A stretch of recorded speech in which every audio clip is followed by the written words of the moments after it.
Oh my gosh, I was stuck for like 5 minutes and it wasn't even recording. Oh gosh, but God, I caught it in time. All right, man, let's do this. Take two.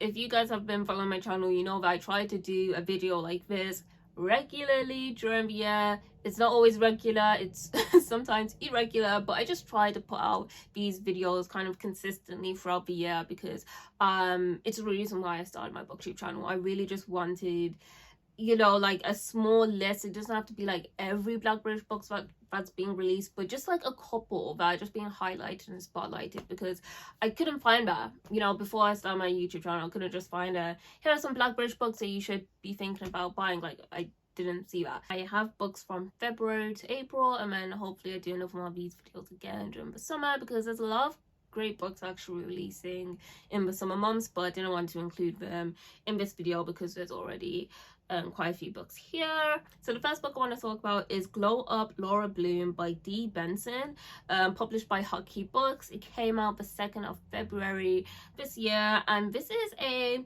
I think it's a middle grade novel. Like, the synopsis didn't have like an age rating, but I guess it's definitely middle grade or just like lower YA, and it's a contemporary novel, and we follow Laura Bloom, and can I just say, love that character name. Really love that character name. And she has like a crush on this guy at her school, and she believes it's time for a glow up. And obviously you're not supposed to really glow up for other people. If you're going to glow up, you should really glow up for yourself. I think she feels a bit like clumsy and ungraceful, and she's trying to kind of rectify that, but obviously she goes on this little journey.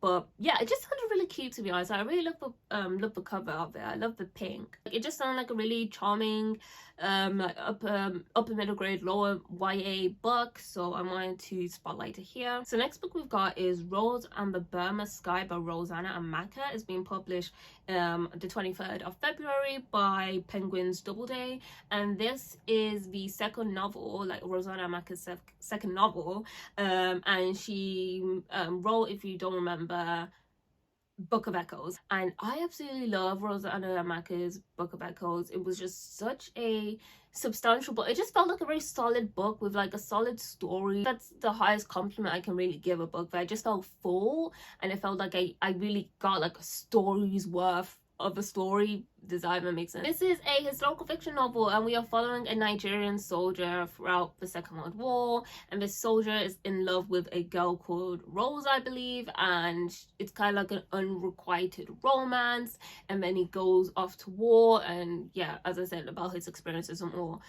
I haven't read about this topic. Like I know that there are books, like non-fiction and fictional books, about just like Black soldiers' experiences in war. No, that's a lie. I read All At Night, All Blood is Black. Adored that novel. I don't know if I talked about this on the channel, but I really love that novel. No, but the ending was a bit, I'm going off topic. Recently I've watched All Quiet on the Western Front, which is about the First World War, like a German soldier's experience in First World War. I know that's a book, but I didn't read the book, and that movie was heavy as hell, so I don't really feel like I want to read the book about. But what I'm trying to say is that I feel like I want to read like another story, like just in that kind of mindset, like that mental landscape of just like being a soldier in war. Like, I really want to read a well-written book about that, to be honest. And this is a Nigerian soldier and his experience in the Second World War, so it should be very interesting. I did an event with Rosanna Amaka last year during Black History Month, and she's just so smart, you know what I mean? She's just a very like intelligent woman, and just a fantastic writer.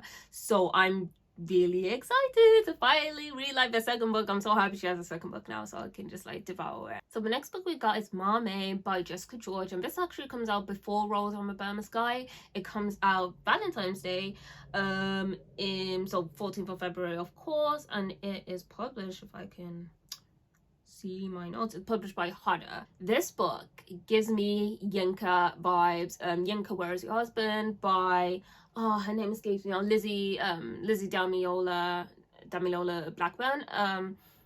I really like that book. I really like that book because it was a coming of age story for people in their 20s, and I love coming of age stories, and I love Black girl coming of age stories even more, and this is literally described as a buildings romance. We follow Maddie Wright, and she has kind of always had this responsibility on her shoulders because she's the carer for her mother who has Parkinson's.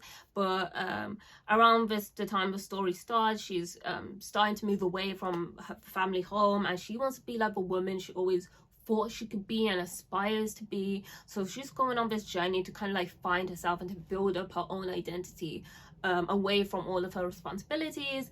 Obviously trials and tribulations like follow, but I'm just really excited for like another, like, you know, 20s buildings romance story. I feel like everyone already knows this book is coming out. Like, it was getting a lot of like hype and buzz towards the end of last year, and I'm just ready to pick this up. I hope it's not a disappointing read because it kind of has all the ingredients of what I would consider a 5-star read for me. So let's hope and pray. So the next book we've got is a middle grade fantasy sequel, and that is Anika and the Rise of the Rebels, and this is being published the 2nd of March, by Simon & Schuster's children's imprint. It's by Tola Okogwu, and this is the sequel to Anika and the Academy of the Sun. And I audiobooked this, it must have been last year. Was it last year?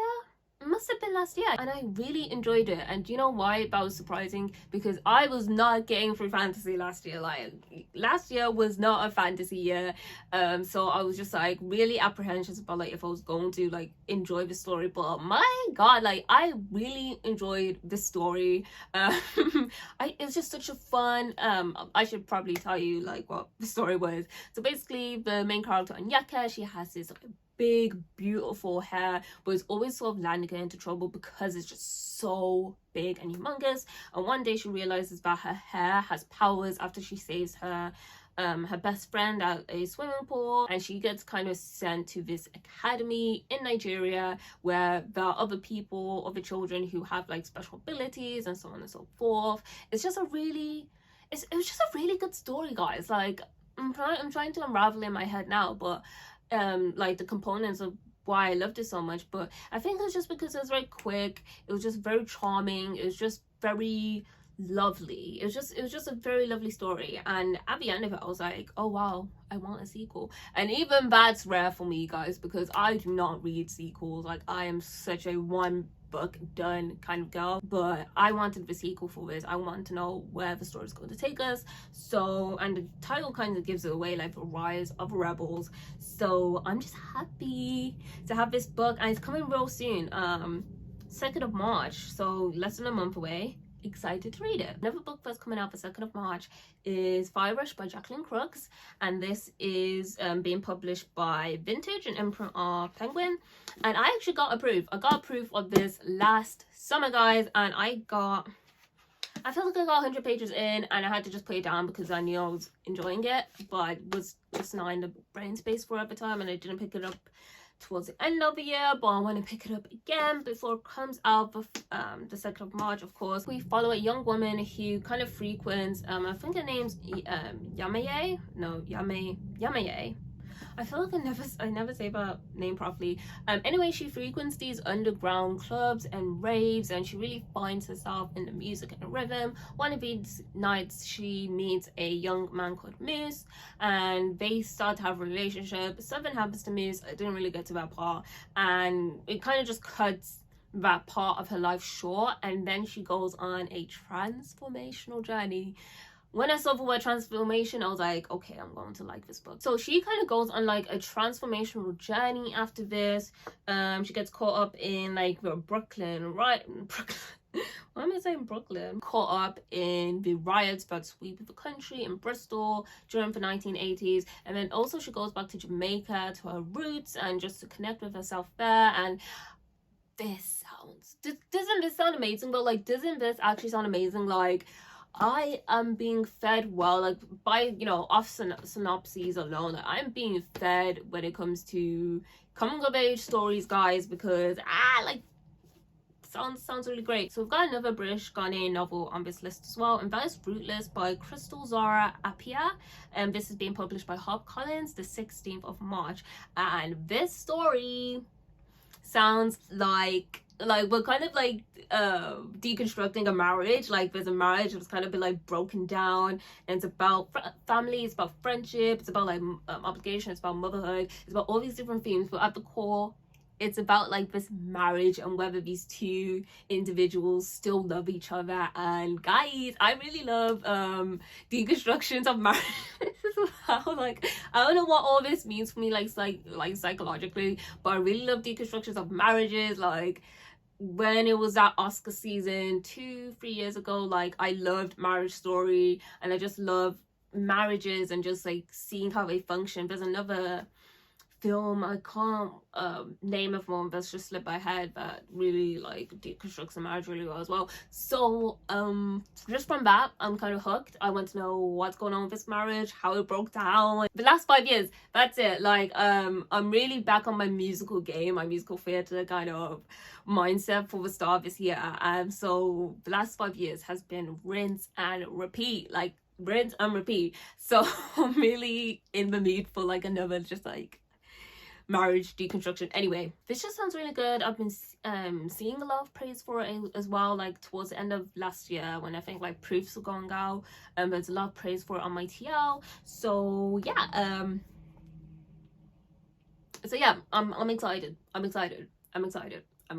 So last but not least, we have Rose Water by Live Little coming out the 20th of April by Dialogue Books. And this is just another contemporary novel about a woman in her 20s, in this case in her late 20s, just being a bit lost, and she hasn't really found her place. She hasn't really like made her mark yet. In this case, Elsie, she writes poetry, and then she works a minimum wage job at a gay bar, and just things are a bit of a muddle for her at the moment. She's having panic attacks, she's having this weird relationship with her co-worker, and then also she's trying to reconnect with her best friend. Just a lot of things are going on for her at the moment. I've been seeing a lot of praise about this book, again just on my Twitter. I really love the cover as well, like stunning cover. So I am excited to read it, like of course.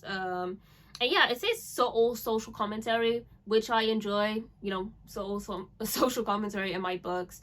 So yeah, I am very excited to read this debut novel. That's it, guys. I still don't know how many books I just talked about. I really should have numbered it, but those are just some Black British books that are coming out in 2023 up until April, and then again I'll do another one of these videos during the summer. Please let me know if any of these books have caught your interest. Have you seen them being talked about? Again, like some of these books I've been seeing getting like the hype on social media. It makes me a bit scared, but it also means that people are kind of paying attention to them, and that's what I would want. I want people to be paying attention to Black British books when they are coming out in Black British literature. So I'm happy with that. And I'm excited to read all the books are on here, and hopefully I can actually do it, because I'm very excited, as you can tell, for all these books. They all have the potential to be, you know, some of my favorite books of 2023. But yeah, please remember to like this video, subscribe to my channel, and follow me on Twitter. It is Heroine's Corner, and I'll see you guys soon in another video soon. Bye.